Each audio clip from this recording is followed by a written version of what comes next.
Hi, everyone. I would like to give a warm welcome to Caroline Robbie and Andrea Hall from BDP Quadrangle. Caroline is a principal and the head of interior design and the media teams. She has delivered award-winning projects including Chorus Entertainment, Deluxe Toronto, 6080 Atlantic Avenue, Artscape Daniels Launchpad, and OCAD. Andrea is an associate. She brings extensive experience in designing creative workspaces and residential developments.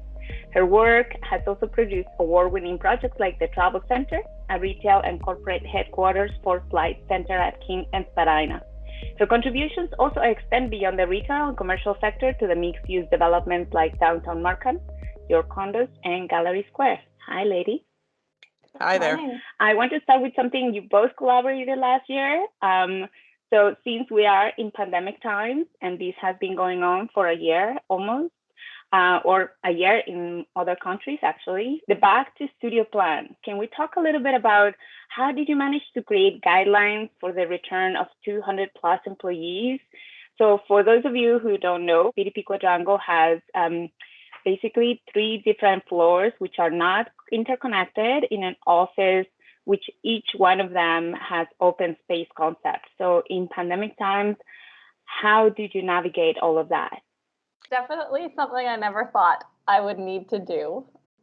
But BDP Quadrangle put together a team fairly quickly into the pandemic that kind of crossed the interiors sector, HR, admin. So we could kind of, and IT, and we could touch all the bases. And we really kept in touch with our studio. We did quite a few surveys to see, who would want to come back to the studio, who needed to work in the studio. And that's really where we started.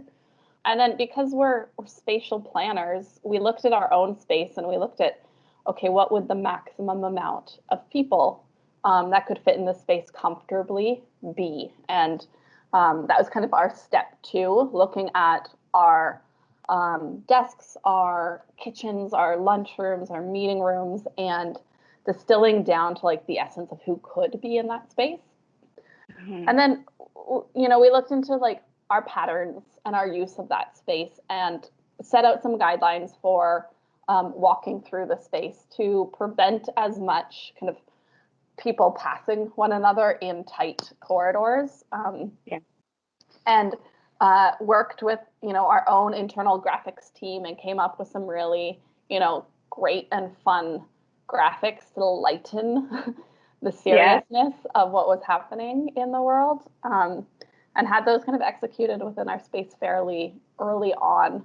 And it was a mix between graphics that are going up on the wall, 3D printed material going up on like open high top areas, and almost like stickers that we put on some of our appliances, because early on we decommissioned all of the appliances. We didn't want anyone touching things that couldn't be cleaned as often. So we created kind of like fun stickers that could go on, like the fridge that said the fridge was on vacation. And, just try to keep it light, but, make sure that we were maintaining that physical distancing component and maintaining those like maximum occupancies within the space. Yeah, and it's important to remember that when this team was formed, and it really was like late March that we started, and we did all of the work in April and May, and so not much was known yet. So we were being very, very cautious and making sure that thinking of every eventuality that could possibly take place. I remember some of the guidelines, and when it was presented to the studio, it was like, we're going to put pine cones in certain chairs so that you remember not to sit on those. And there was certain charisma to it. It was light, and it was and actually it turned into a fun kind of group project because Eve, one of our associates, had spent most of the summer at his cottage, and he collected all the pine cones for us. Oh, that's fantastic. That's something I didn't know. Yeah, but I do remember some of those things. And so I was at the material library, I remember one weekend, and that was the day that they were supposed to come and put all the decals and like all the signage, and some of the stuff was being put in place while I was there.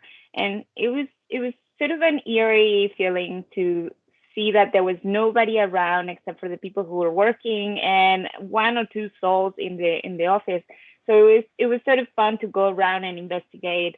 Okay, what does this say? What does this say? And like even the spaces for the circles for physical distancing and how the circulation had to be done to avoid passing each other in tight corridors. It's eerie being there and not having very many people there, but because we were constantly surveying the staff or informing them on, like, I think we were reaching out weekly, and it's just everybody knew what was happening there. So it's not like somebody would come to the studio and be confronted by these graphics or different paths of travel through the space and feel uncomfortable. It was all about making sure everybody knew what was happening and we got their feedback along the way. Yeah, no, and it was great. I think what was the capacity? Do you remember? Or I don't even know the capacity at this point. We had started somewhere, like I remember our initial conversations, we'd said 75%, and then we took that down to 50, and then very quickly it went to about 30%. We reopened the studio at the point where cases had gone down. I think it was early in June that we actually allowed those who wanted to come and work on a regular basis. But, the uptake has probably been 10% tops of those who've actually come back. And of course, now nobody's there. Nobody's there now at this point in time, I know. But I feel like it has allowed a safe environment for those who want to come back to the office. And the maximum capacities will just tell you, okay, at any point in time, this is the most people that can be in the space. Well, and it's also interesting just in this moment in time where, things are very, very dangerous about people getting tired of the rules, and it's important now as vaccinations start that people, remember to keep the procedures in place for, until such time as the medical profession tells us it's okay. Right. Okay. And speaking of looking at the future, of course, all of this has changed how BDP Quadrangle is seeing the workforce. And now that we've gone virtual and flexible in terms of hours, and I think that we were at a great position in time to see how, to have a sneak peek in the future, but also to inform the design that was going to happen for when we moved to the well. And so if this would have happened the year that we moved to the well, it would have had to be like a complete redesign.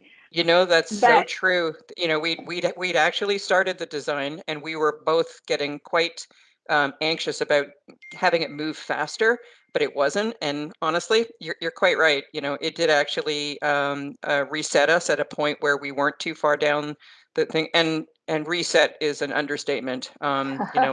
Everything that we thought we knew about how we work has changed, not just physically, but we're also thinking, like you say, the amount of distributed workforce now, people who probably won't be at the studio very much in the future. They are doing concentrated work that they find is better for them working from home if they've got a good setup.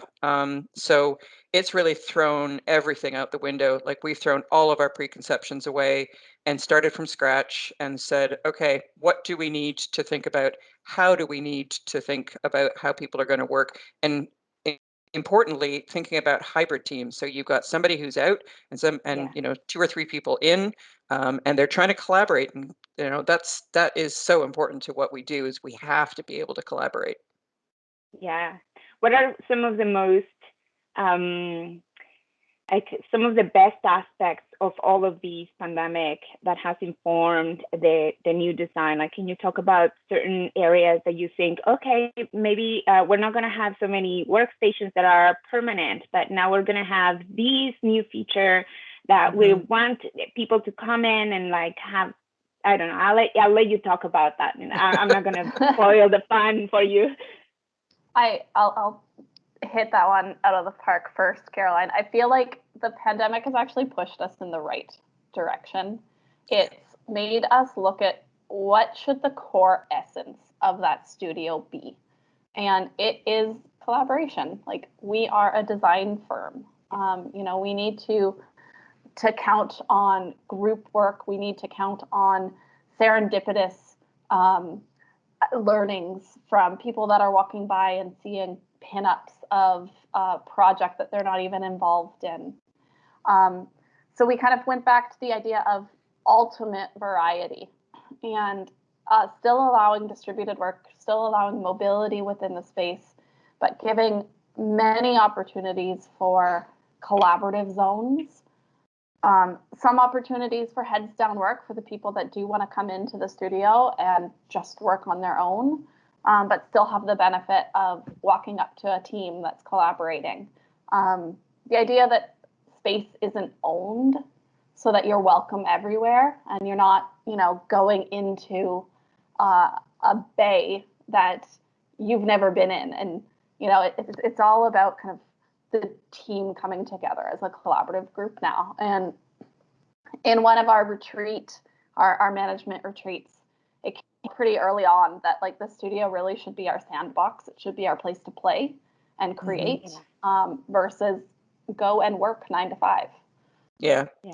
I mean, that whole saying 9 to 5, I think it's never going to be used again to define work, because it isn't 9 to 5 anymore. And people keep saying, well, we can't wait to get back to the way we were. We're never going to be the same. There will be small changes, and hopefully most of them really good. And like Andrea says, like, it's a total reset. It's a complete change of what is the essence of what we do. And then there's some fun things, like we're putting in a green oasis. Like, we've never really had that in our studio before. Yeah. We've had sort of plants, but we've never really had something which is dedicated to it. But a lot of that is also being driven by certification, because we're going for top category of WELL certification.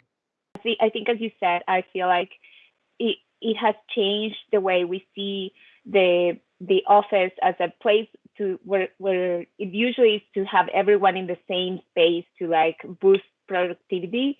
But I feel like Quadrangle has risen to a state where we understand that people is the most important asset of the firm, and that bringing them to the new office is basically, it's just creating an excuse to get out and be well. Like, wellness is one of those factors of like people connection. That's what's going to happen at the office. Like, to be able to get out of your home office and go to the well and just connect with other people and collaborate and see other projects and get inspired and have a wonderful space to come in and do your work or whatever work you want to do and get inspired. And if you want to go back, you can go back.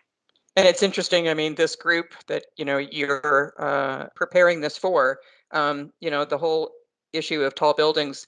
Our studio at 901 King was the very first time I've ever worked in anywhere with an elevator, which of course we had to think about for our back to work. And we're moving to something much taller, and, we're going to be up on a much higher floor. So this is going to be a new experience for everybody. Exactly. And that actually leads to my last question. So where do you think common spaces will land after the pandemic in residential, commercial settings, and even like in office settings like ours? Well, there's lots of great thinking out there. I'm happy to say that some of it's coming from us. The whole idea about well and resilience, and climate change, we're having a really big effect on how we were thinking about residential design in particular. And Michelle Jouera, our director of innovation, had come out with the writing piece on the neighborhood nest. And of course, all of that had big impacts on those common spaces. Is how can people shelter in place properly and effectively in a large residential setting, and have it still be something which is useful for common amenity. Yeah, no, I'm gonna have the opportunity to interview Michelle in the future, so I'm gonna pick her brain on that. Great. Sorry, Andrea, what are you gonna say? I feel like that kind of question is, near and dear to my heart. Living in a condo, it's been challenging during the pandemic, and Michelle will get into it more, but like the idea of neighborhood nests is very similar to what we were doing with Workplace. And it's the fact that there is no cookie cutter. Not everybody needs the same things. And, condos traditionally are repetitious in their suite planning and their amenities, but it's about having the ability to change your space, which is the most important. And especially with everybody working from home right now, like I'm at my kitchen island, if I had the ability to change some of my space to create a zone to work, I would do that for sure. Yeah. Flexibility, right? And I feel like I want to be like a little kid and wonder about the possibilities that this pandemic has brought us. I know it's very grim and there's a lot of sadness in the world and there's a lot of bad things happening, but at the same time, I feel like it has pushed us in a direction that nobody thought. And a crisis is never, it should never go to waste. You should never give up on the opportunity to get something good out of a bad situation, number one. But number two, I mean, just the act of having to become a mobile office within 24-hour period has jumpstart. Like it's a giant leap forward for everybody in terms of distributed work, being able to work from home if you want. Like the mobility issue with computers, there was so much resistance to it really happening, and it's on lots of levels. It wasn't just about, I want to be able to see that everybody's here. It's also around the cost of it. But this is fantastic. A crisis like this really pushed that into high gear, and it's now the norm, which is great. Yeah. Well, I'm going to leave us on that high note, and I want to thank you so much for your time, and this has been great. Thank you very much, Karla. All right. Nice to see you. Thank you. Bye. Bye.